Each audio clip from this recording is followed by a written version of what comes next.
구독과 좋아요는 영상 제작에 큰 힘이 됩니다. 어쩌다 사람을 만났는데 처음에는 참 인상이 좋았다가 시간이 지나면서 최악의 인물로 변해버린 경험이 누구나 한 번쯤은 있을 것이다. 함께 있으면 기분이 나빠지고 안 좋은 일들에 말려들며 언제나 손해를 보게 만드는 그런 사람도 주변에 한 명쯤은 있다. 겉과 속이 완전 딴판이고 사람을 음해하는 등 당신의 주위에 한 명 정도는 있을 법한 그런 성격의 최악인 사람들. 그런 사람들과 관계를 맺게 되면 스트레스가 몰려오고 정신적으로 내몰리는 국면에 다다르기 쉽다. 그런 사람들은 마음을 갉아먹는 벌레와 같다. 최악의 경우에는 자기 자신조차도 그런 비정상적인 사람으로 변할 수 있는 가능성이 숨겨져 있어 더욱 신경이 쓰일 것이다. 절대로 상대하지 말아야 할 최악의 사람들은 네 가지 특징을 가지고 있다. 첫 번째, 사람을 이용만 하는 인간. 정말로 성격이 나쁜 사람은 타인의 솔직한 감정이나 선의를 겸유히 이용해서 자신의 입맛에 맞게 끌고 간다. 예를 들어 어떤 일로 좌절에 빠진 사람들에게 다가가 이런 일이 당신에게 도움이 될 거예요 하고 친절한 척 조언을 하지만 사실은 자신의 이익을 위한 덫으로 유도를 하며 선의 제3자로 가장하곤 한다. 이런 타입이 무서운 점은 자신은 직접 아무런 손을 쓰지 않고 타인을 잘 이용함으로써 목표로 한 임무를 교묘하게 추락시키는 기술을 지닌 데 있다. 지능범이라고도 할 수 있다.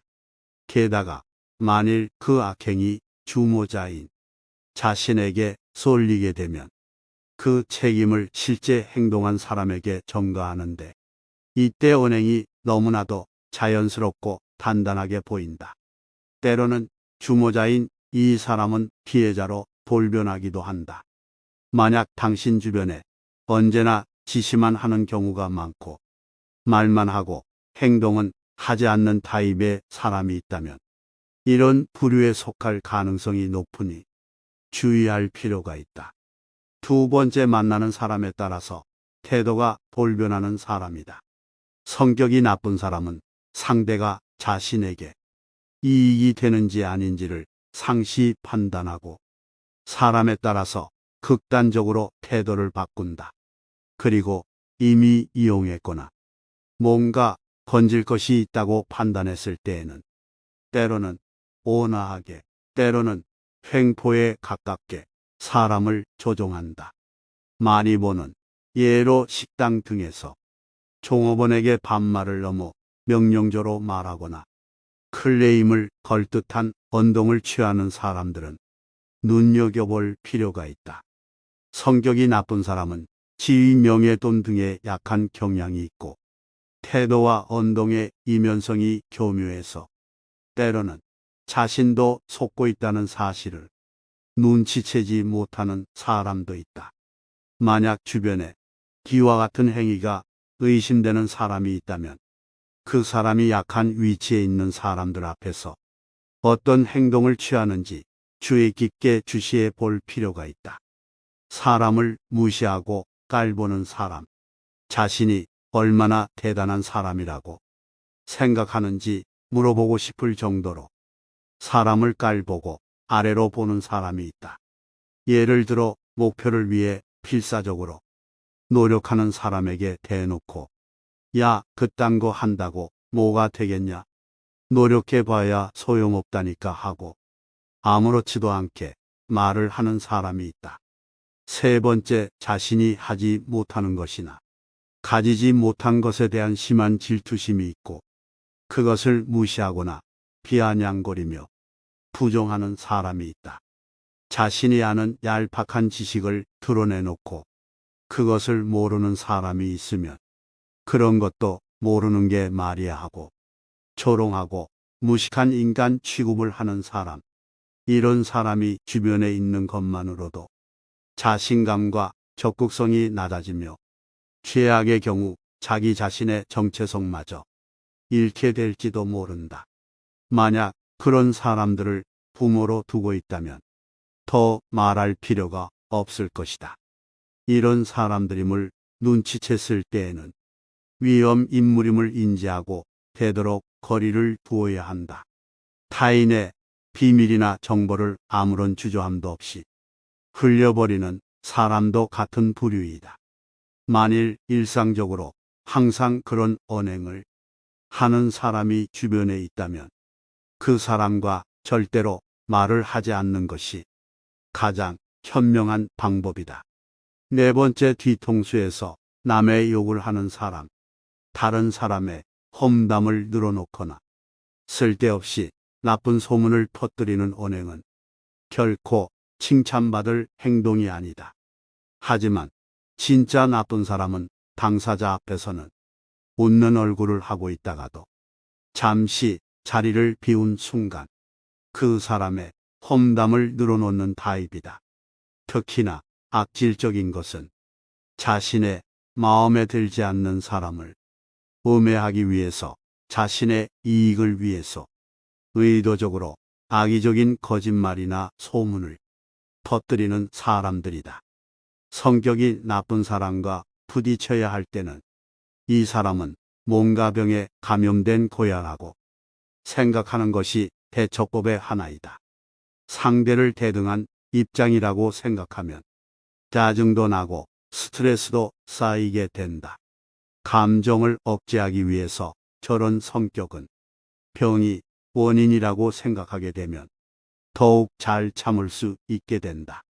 그것을 고치는 데는 물론 많은 시간과 노력이 필요하다. 대등한 위치에 두지 말고 부처님과 같은 따뜻한 시선으로 지켜본다는 자세로 임하는 것이 득이다. 반면교사로 삼아 관찰하는 것도 방법이다.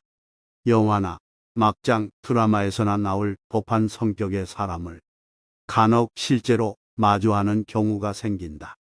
하지만 그것도 뭔가 의미가 있는 것일지도 모른다. 그 속에서 자신이 느끼지 못했던 자신의 잘못을 발견하게 될지도 모르는 것이다.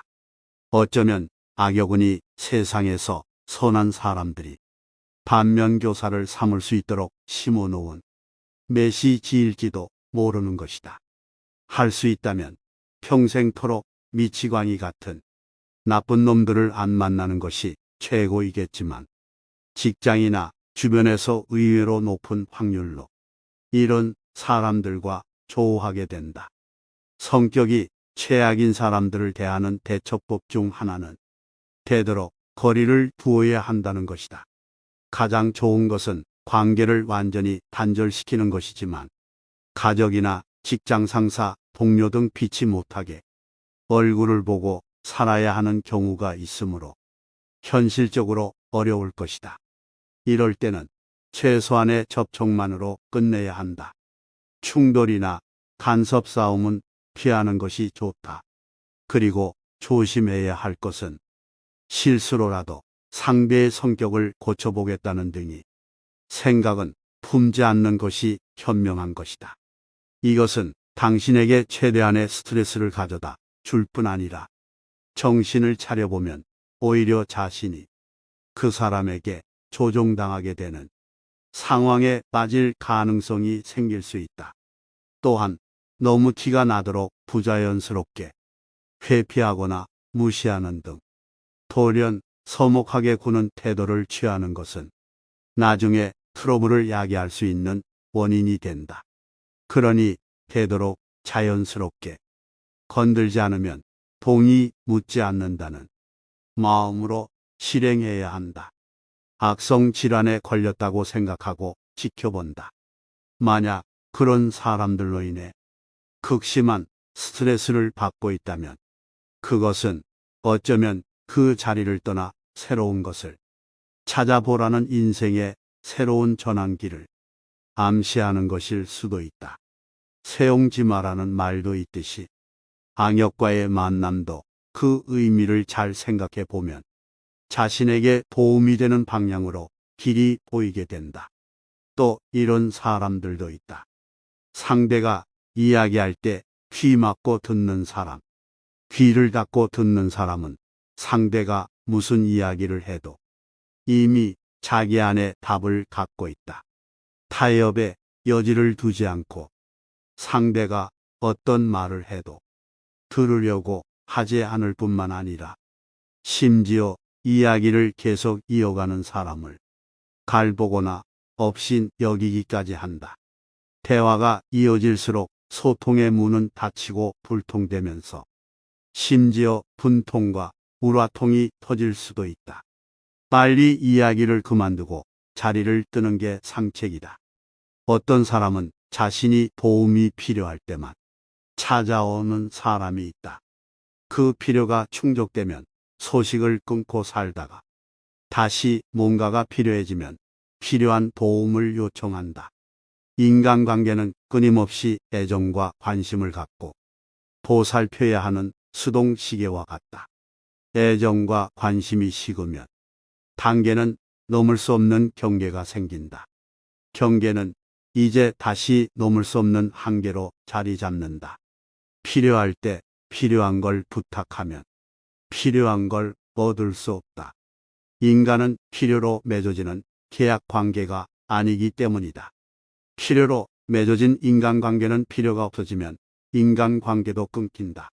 끊긴 인간관계를 필요한 게 생기면 다시 이어나가려고 하지만 이미 관계는 쉽게 넘을 수 없는 경계로 바뀌었기에 관계 회복은 생각보다 쉽지 않다.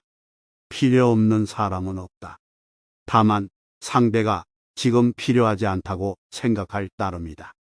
내 이익만 챙기는 나밖에 모르는 사람이 있다. 다른 사람의 아픔에 눈 감는 사람은 사람으로서의 기본적인 윤리나 의무를 망각한 사람이다. 상대방의 아픔을 사랑하는 사람이 진짜 사랑하는 사람이다. 자기 과시에서 헤어나오지 못하는 사람이 있다. 대화를 나누다 보면 자기 생각은 언제나 옳다고 생각하면서 자신 있게 자기 주장을 펼치는 사람이 있다. 물론 자신감을 기반으로 자기 주관을 거침없이 이야기하는 사람을 부정적으로 생각하지는 않는다. 문제는 내 생각도 틀릴 수 있다는 가능성을 열어놓지 않고 자신을 맹신하는 사람의 생각이다. 지금 내 생각은 내가 살아오면서 겪은 직간접적 체험이 역사적으로 축적되어 생긴 선물이다. 생각은 그래서 역사성을 띠고 있다. 내 생각을 만들었던 그 당시의 상황이 지금과 다를 수 있기 때문에 지금 내 생각은 지금 여기에 안 맞을 수도 있다. 더욱 심각한 문제는 자신이 갖고 있는 경험과 지식을 지나치게 높이 평가하면서 자신과 다른 상대방의 관점을 인정하지 않으려는 고집이나 아나무인의 자세다. 사람은 저마다의 생각을 갖고 각자 다른 환경에서 다르게 살아간다. 누군가의 이야기가 틀렸다고 생각하기 이전에 내 생각과 어떤 점에서 다른지를 먼저 생각해 볼 필요가 있다. 모든 생각은 일리가 있는 의견이다. 귀하게 대접받으려면 귀를 기울여야 한다. 경청할수록 경건해지고 상대방을 존경하게 된다. 내가 기울인 만큼 나는 기울어지지 않는다. 오히려 상대를 똑바로 세워 자존감을 갖게 만들어줄 수 있다. 자세를 낮추고 귀를 기울일 때 소통은 화통해진다. 진정한 대화는 나를 낮추고 상대를 높여주는 겸손에서 비롯된다. 나를 낮추고 상대를 높여주면 덤으로 나도 높아진다.